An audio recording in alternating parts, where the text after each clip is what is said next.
Hi everybody and welcome back to the Upside Dan. The Conjuring, The Devil Made Me Do It is now in theaters and on HBO Max. Here is a spoiler heavy review for you. So this is going to be a spoiler filled review for The Conjuring, The Devil Made Me Do It. Let's get into this thing.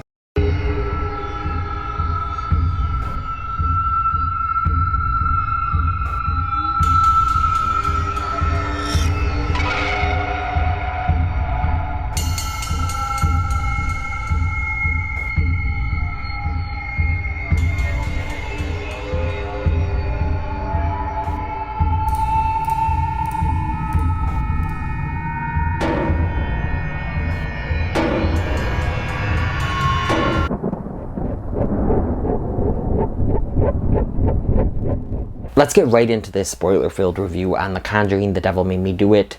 So, Michael Chaves, he took over from James Wan for this series. James Wan did the first two Conjuring movies, and I think he did them spectacularly. Now, Michael Chaves, I wasn't a huge fan, obviously, as you saw in my La Llorona review. I wasn't a huge fan of The Curse of La Llorona, and he's the one that directed that. But I will say that even with that and this, the directing is not the issue. I think that he shows great promise as a director, and he has some amazing shots and scenes, you know, in this movie. And even in La Llorona, I saw that he's not a bad director at all. And I'm definitely looking forward to seeing more of him, even though I do think that James Wan should take back over for the actual Conjuring series. I understand he doesn't want to do all the spin-offs, and heck, he probably doesn't even want to do any more of the Conjurings. Maybe he wants to do something different, I know, which is great, but then I just wish that he kind of finished off this trilogy then. So I want to start with the opening scene. The opening scene is absolutely spectacular, and it showed great promise as a good film, because I was a little nervous that James Wan wasn't taking over. And like I said, it's not that other directors are not good, it's that James Wan is just so masterful with his craft in horror that it's hard to top him or even get to his level for a lot of directors. And I don't think that a lot of people have. I think, so there is definitely a James Wan missing hole, a James Wan shaped hole. There's a James Wan shaped hole in my heart for this film. This film definitely could have benefited from James Wan's masterful direction. And like I said, it's not that Chaves did not do a good job. It's just that we got so used to The Conjuring 1 and 2 being directed by James Wan. I just wish that we got that here. But the opening scene is great. With the exorcism of the kid, it was just a really well directed and written scene. It was suspenseful. In the scene in the bathroom when he's in the tub with the shower curtain closed, and you see the hands up above, and then the blood sprouts out of the fountain, out of the faucet. It's a really great scene. And then, of course, they open the door, and he's just in the corner in the dark. I thought that could have been a little scarier. I was hoping he would raise and then start growing, he would raise to the little boy's height, and then just like bone cracking maybe, and then something like that. I liked this opening scene. The opening scene was one of my favorite aspects of this film. Of course, it's great to see Ed and Lorraine Warren again. I absolutely love them. I love Vera Farmiga's and Patrick Wilson's chemistry together, and the way they portray these characters is just so iconic. They are such iconic characters in horror history. So we get right into the opening, and Patrick Wilson's character, Ed, he has a heart attack.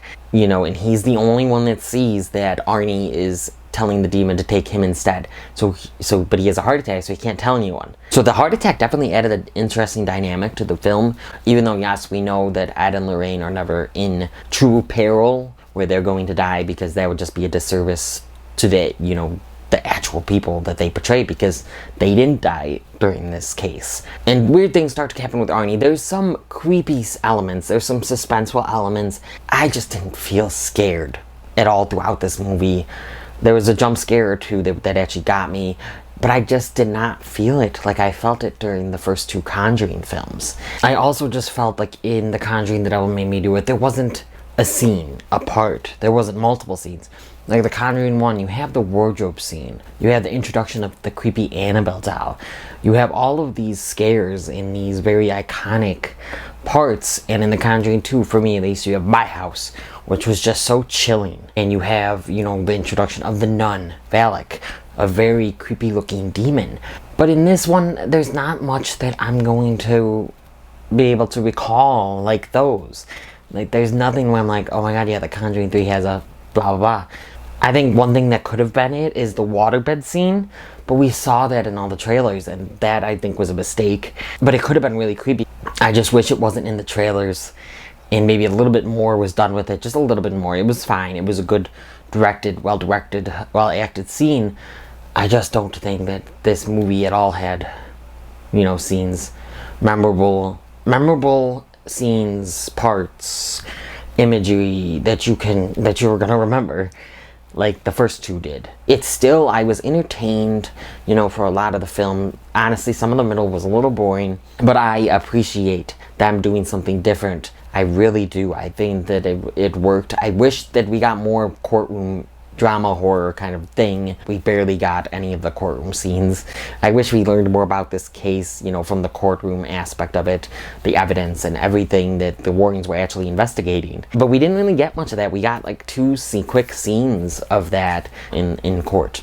And I would not mind a movie about this case that's honestly probably more believable and more realistic, because I can't imagine that a lot of this stuff in this movie happened. With the first two Conjurings, I was like, oh yeah, this feels like this probably happened like this, or similar to this. This could have happened, that could have happened. That probably all happened like that, or similar to it. I know you have, for cinematic reasons, you have to add more drama and more suspense and more spectacle.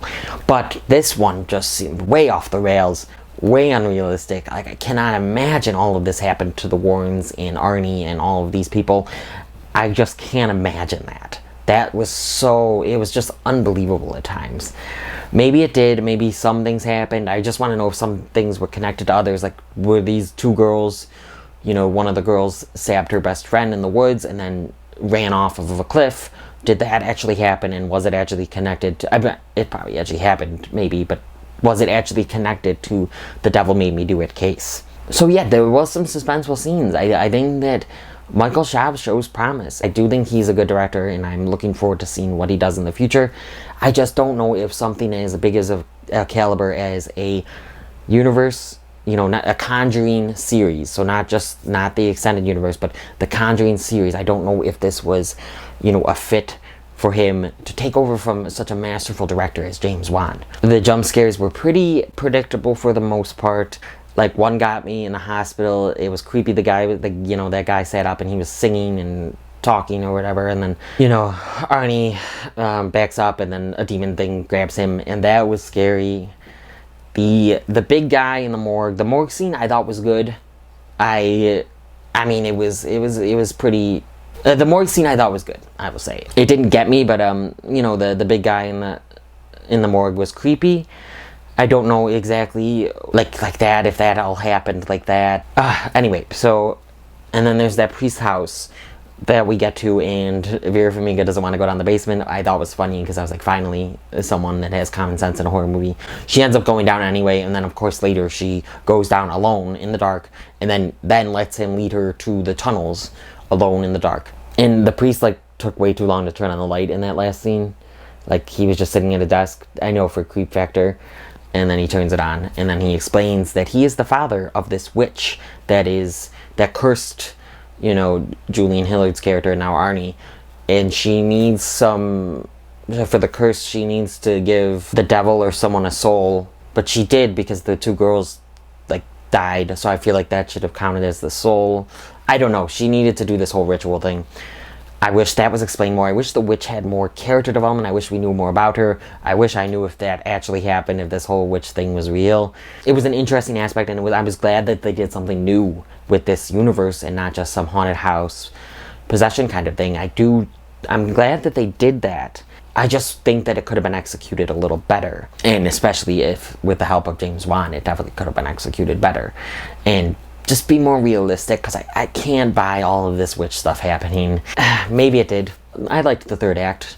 I don't think that anything really lived up to the opening of this movie, though. I really am interested in this case and what actually happened. and if all these things are connected, and if they actually happened as well. I am interested in that. But pretty much the side characters, a lot of them felt wasted. Even Arnie and his girlfriend. But don't get me wrong, this focuses more on the Warrens, and I'm happy for that. I love the Warrens. They are the heart and soul of this series, and they have a really cute romantic relationship, and you get to see how they met, and then there's a cool payoff to that with the gazebo at the end. I thought that was all really good, but I think that we should have learned more about Arnie, and I think that even the landlord or the tenant or whatever that he killed, really, it was kind of a disservice to that real person that died because of this. Because you just, first of all, he's unlikable, he's annoying, and then Arnie kills him, and then we really don't hear about him, and then he gets 5 years. Which is understandable because he was possessed, but at the same time, what about that guy and his family? And what does Arnie think, the real Arnie, when he watches this movie, what does he think about all this? It'd be interesting to see all of that. Also, it seemed, don't get me wrong, I liked some of the comedy surrounding it, but it seemed like, did Lorraine Ward really have this almost superpower-like thing? I know we've seen it, obviously, in the Conjurings. She has, she has an otherworldly, kind of visions. She can feel stuff. She's different. I understand that, and I believe that, but some of this stuff in here, little unbelievable, but really funny. I liked the knife picking thing. I believe that she could do that, but then she was passing the site of where the girl got murdered, and she just knew that it was back there, which I understand, but at the same time, it felt a little superpowery. I loved the line about Elvis, and she's like, I met Elvis once. And he was like, was that before or after he died? I really liked that line. That was funny. Oh, so I gotta get to that. So when she gets to the girl and she starts picturing, it's like night and day, because it's day where they are, but then she imagines the night. And she kind of steps into the girl's shoes like you've seen in the other Conjuring films. So that was edited to a T. That was directed to a T. That definitely, like the opening, deserves to be mentioned. It really does. I really liked that scene. There was an eeriness to it. I didn't jump or anything, but there was definitely an eeriness and suspense to it. And really well edited and just really well shot, directed. Like I said, it was a really good scene. And it was almost seamless. It really was. Lorraine was stabbing as the girl, then you see her in the daytime, and then it was just very well done. So there are positive aspects of this film that I did enjoy for the most part. It's definitely the weakest of the Conjuring series, and I think that a lot of people are probably going to agree with that. As a matter of fact, we'll see in my ranking. Maybe I even like a spin-off or two more than this. We will see when I do my ranking video for the Conjuring universe. I thought the ending was sweet. I love when, at the end of a lot of these, the Warrens go into their room at their house, and they put whatever artifact from that movie that they put it down, and then you see other Easter eggs of other movies. Like, you see the Nun poster, you see Annabelle and all of these. I really like that. I also wish there was a scene when the prosecutor, I think, they invited her to dinner, and they said, we'll introduce you to Annabelle. I thought that was kind of funny, and I wish we got that scene, or at least a few minute scene of, them showing her the room and seeing what happens. I did like that, but I just wish we got more. But, I mean, overall, this was a fine movie. I think that you can enjoy it in theaters. I really do. And, I mean, watch it on HBO Max if that's all you have, or if you're not comfortable going to theaters yet, or if you're not that excited for it.